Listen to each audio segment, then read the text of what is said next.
Hello बच्चों, इस video में हम पढ़ने वाले हैं ग्रामर की बुक। क्लास फर्स्ट की ग्रामर की बुक है मेरे पास, जिसका चैप्टर नंबर 11 इस वीडियो में हम पूरा करेंगे। चैप्टर नंबर 11 का नेम है कंजक्शन। तो बच्चों 11 चैप्टर हम इस वीडियो में पूरे करेंगे और इसी वीडियो में हम आगे के नेक्स्ट चैप्टर भी करेंगे। तो आपको वीडियो ध्यान से देखनी है और चैप्टर ध्यान से समझना है। तो शुरू करते हैं।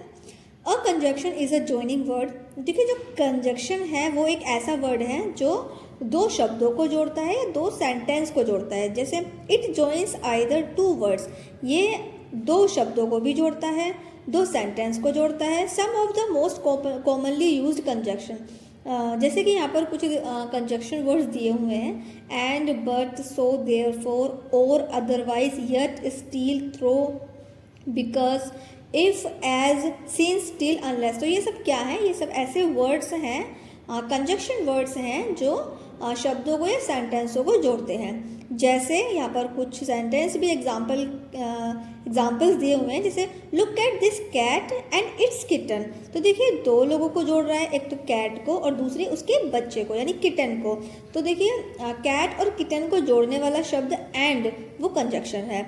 मोहन एंड रोहन, तो मोहन और रोहन दोनों दोस्त हैं और दोनों के बीच में जो कंजक्शन लगा हुआ है वो है एंड। तो एंड यहाँ पर कंजक्शन है। Mohan and Rohan are friends. Is it a snake और रैबिट। तो यहाँ पर देखिए, दो बातों को कहा गया है कि क्या ये स्नेक है या फिर रैबिट है। इसके बाद अगला, इज द ट्रेन लेट और द टाइम। तो क्या जो ट्रेन है वो टाइम पर है या फिर लेट है। तो दो सेंटेंसों को जोड़ा गया है और से। मोना इज फैट बट सोना इज थिन। अब देखिए, दो सेंटेंस है इसमें कि मोना इज फैट, मोना मोटी है, सोना इज थिन, सोना पतली है। तो दोनों सेंटेंसों को अगर हम एक ही सेंटेंस बनाएंगे और दोनों सेंटेंसों को एक ही सेंटेंस में जोड़ेंगे तो हम लगाएंगे बट, क्योंकि दोनों का कंपैरिजन हो रहा है मोटे पतले का, कि मोना इज फैट बट सोना इज थिन। तो इस तरीके से कंजक्शन को इस्तेमाल किया जाता है। इसके बाद अगले पेज पर आ जाइए। देखिए, अगले पेज पर अ कंजक्शन में जॉइन टू और मोर देन टू वर्ड्स। तो जो कंजक्शन होते हैं वो दो शब्दों से ज़्यादा शब्दों को भी जोड़ते हैं। एज वेल एज सेंटेंस जैसे कि sentence. A conjunction can be called, जो कंजक्शन है उनको कनेक्टर भी कहते हैं, लिंकिंग वर्ड्स भी कहते हैं और कनेक्टिंग वर्ड्स भी कहते हैं। इसके बाद एक्सरसाइज है जिसमें यहाँ पर join each pair of sentence using conjunction. तो यहाँ पर हमें कंजक्शन के थ्रू यहाँ पर फिल करना है। मैंने फिल कर दिया है, 2 वाले में सर्कल करना है। कंजक्शन पे मैंने सर्कल कर दिया है, आप भी सर्कल कर लीजिए। अगले पेज पर 3 वाला हमें सही कंजक्शन यहाँ पर नोट करने हैं फिल इन द ब्लैंक्स में। तो ये मैंने नोट कर दिए हैं। इसके बाद हम अब करेंगे अगला चैप्टर, जो कि चैप्टर नंबर 12 है और चैप्टर नंबर 12 का नेम है सेंटेंस। शुरू करते हैं इस चैप्टर को। A sentence is a group of words arranged in a proper order that makes a complete sense।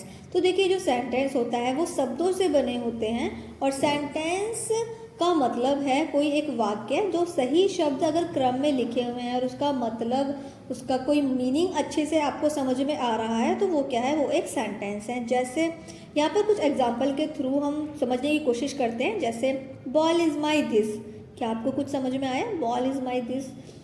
Is raining it, like I sweet bananas, very summer in hot is it। तो कुछ समझ में आया? आपको कुछ भी समझ में नहीं आया होगा क्योंकि ये जो वर्ड्स हैं ये आगे पीछे लिखे हुए हैं और इनके मतलब जो है वो हमें समझ में नहीं आ रहे हैं। क्योंकि अगर वर्ड्स बिल्कुल सही सीक्वेंस में लिखे होंगे तो ही एक मतलब निकल कर आएगा और तो ही वो सेंटेंस होगा। जैसे कि अब देखिए, अगर ये सही क्रम में लिखे हुए होते तो फिर ये होते दिस इज़ माई बॉल। तो अब आपको समझ में आ गया होगा, दिस इज़ माई बॉल, यह मेरी बॉल है। इट इज़ रेनिंग, बारिश हो रही है। आई लाइक स्वीट बनाना, मुझे बनानास पसंद है। It is very hot in summer, गर्मियों में बहुत ज़्यादा गर्मी है। तो अब आपको अच्छे से समझ में आ गया होगा क्योंकि ये जो वर्ड्स लिखे हुए हैं ये बिल्कुल सीक्वेंस में लिखे हुए हैं, लाइन से लिखे हुए हैं, क्रम में लिखे हुए हैं, इसीलिए ये क्या है, इनको हम सेंटेंस कहेंगे। तो अगर कोई वर्ड्स आगे पीछे लिखा हुआ है जिसका मीनिंग समझ में नहीं आ रहा है तो वो सेंटेंस नहीं है। लेकिन अगर शब्द सही तरीके से अरेंज हैं, सही क्रम में लिखे हुए हैं और जिनका मतलब आपको अच्छे समझ में आ रहा है उनको सेंटेंस कहते हैं। बस एज सिंपल इज दैट, आपको इतना समझना है। नेक्स्ट पेज पर आ जाइए। अब देखिए, though the words are the same but now they are arrange in a proper order in make sense, hence these are no as sentence. तो जिसका मतलब आपको सही समझ में आ रहा है, शब्द सही क्रम में लिखे हुए हैं, वर्ड जो है वो सही क्रम में लिखे हुए हैं, तो वो क्या है, वो सेंटेंस है। ऐसे ही कुछ यहाँ पर और एग्जाम्पल भी लिखे हुए हैं, तो वो आपको नोट कर लेने हैं। जैसे कि प्ले टू लाइक आई, तो कुछ समझ में नहीं आ रहा, ये सेंटेंस नहीं है। इसके सामने आई लाइक टू प्ले, तो ये बिल्कुल सही सेंटेंस लिखा हुआ है, तो ये क्या है, ये सेंटेंस है, क्योंकि इसका मतलब हमें समझ में आ गया है। इसके बाद देखिए नीचे दी हुई है एक्सरसाइज, तो यहाँ पर इसी तरीके से कुछ वर्ड्स आगे पीछे इन्होंने कर दिए हैं, तो हमें सही सेंटेंस बनाना है और सही मतलब के अनुसार हमें सेंटेंस बनाना है जिसका मतलब हमें समझ में आए, तो वो यहाँ पर आपको नोट करना है। वैसे मैंने फिल कर दिया, आप फिल कर लीजिए और अगले पेज पर आ जाइए। अब देखिए वर्ड्स यहाँ पर कुछ लिखे हुए हैं, लेकिन लेटर्स जो हैं, जो अल्फ़ाबेट्स हैं, वो आगे पीछे हो रखे हैं, तो वो हमें सही कोई मतलब के अनुसार हमें यहाँ पर कुछ वर्ड्स नोट करने हैं। जैसे कि BKOO, तो इसका तो कोई भी मतलब नहीं है, ये कोई भी ऐसी चीज़ नहीं होती है, लेकिन अगर हम इन लेटर्स को सही क्रम में लिखें तो BOOK बुक हो गया, जिसका बुक मतलब होती है किताब, और किताब से हमें समझ में आ गया कि हम ये किताब की बात हो रही है, तो इसका मतलब ये जो है ये हमारा सही वर्ड्स है, जो इन्होंने दिया हुआ है वो गलत है और जो हमने यहाँ पर सही करके लिखा है वो सही वर्ड्स है। तो इसी तरीके से आपको और भी सारे नोट कर लेने हैं। इसके बाद 3 वाले पे सही मीनिंगफुल सेंटेंस पर टिक करना है, तो और गलत पर आपको क्रॉस करना है, तो वो आप क्रॉस कर लीजिएगा। मैंने सही वाले पे टिक कर दिया है, लेकिन क्रॉस वाले पे आप क्रॉस कर लीजिएगा। इसके बाद हम पढ़ेंगे चैप्टर नंबर 13, जिसमें हम पढ़ रहे हैं इज़ MR का यूज़, कि इज़ MR का यूज़ कहाँ कहाँ पर होता है। तो चलिए शुरू करते हैं बच्चों।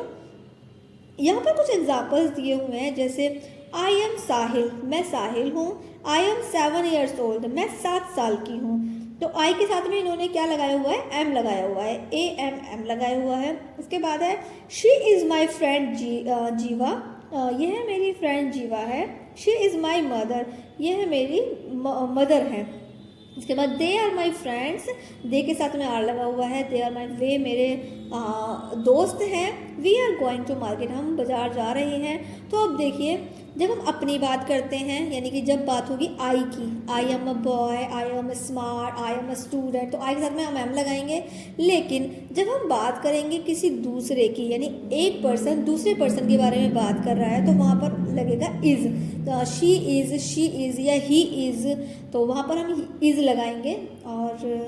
और अगर कोई एक पर्सन बहुत सारे लोगों के बारे में बात कर रहा है, तो या फिर बहुत सारे लोग अपने बारे में बात कर रहे हैं, तो वहाँ पर हम यूज़ करेंगे आर। जैसे दे के साथ में आर लगता है, वी के साथ में आर लगता है, ही के साथ में इज़ लगता है, शी के साथ में इज़ लगता है, दिस के साथ में इज़ लगता है, डैड के साथ में इज़ लगता है, इट के साथ में इज़ लगता है, लेकिन आई के साथ हमेशा एम लगेगा, तो ये आपको ध्यान रखना है। इसके बाद देखिए यहाँ पर नीचे लिखे भी हुए हैं, am is use with I के साथ हम एम का यूज़ करेंगे।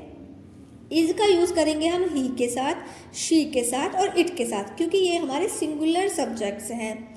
आर का हम यूज़ करेंगे यू के साथ, वी के साथ, दे के साथ, क्योंकि ये हमारे प्लूरल सब्जेक्ट हैं। इसके बाद देखिए नीचे भी कुछ लिखा हुआ है, is am and are use in the present tense. Is am are हम यूज़ करते हैं प्रेजेंट टेंस में, तो ये अभी हम आगे की क्लास में भी सीखेंगे और अच्छे से सीखेंगे। तो अभी आप इतना समझ लीजिए जितना आपको समझाया गया है। अगले पेज पर आ जाइए। अब देखिए यहाँ पर अगले पेज पर इज़ एम आर का यूज़ करना है, और यहाँ पर क्वेश्चन पूछा गया है व्हाट इज़ इट, तो बात इज़ से हो रही है, इसीलिए आप जवाब भी इज़ से ही देंगे। Is it table, it is a table. Who are they are parrots. Who is she is a lady. Who is he is a policeman. इसके बाद हम नीचे 2 पर इज़ एम आर का यूज़ करेंगे। तो जैसे कि अभी भी आपको लेसन में बताया गया था, इट के साथ में इज़ आएगा, आई के साथ में एम आएगा, वी और दे के साथ में आर आएगा तो वो आपको यहाँ पर फिल कर लेने हैं। आप जल्दी से फिल कर लीजिएगा। मैंने इस वीडियो में 3 चैप्टर्स कंप्लीट कराए हैं। आई होप आपको तीनों चैप्टर अच्छे से समझ में आ गए होंगे। जल्दी से बुक वर्क फिल कर लीजिए और अपनी नोटबुक में भी ये वर्क कर लीजिए। और आने वाली नेक्स्ट वीडियो में हम चैप्टर नंबर 14, 15, 16 को यानी अपकमिंग चैप्टर्स को हम कवर करेंगे। हम चैप्टर को समझेंगे और बुक वर्क पूरा करेंगे। वीडियो को जल्दी से लाइक कर दीजिए और बच्चों को भी शेयर कर दीजिए।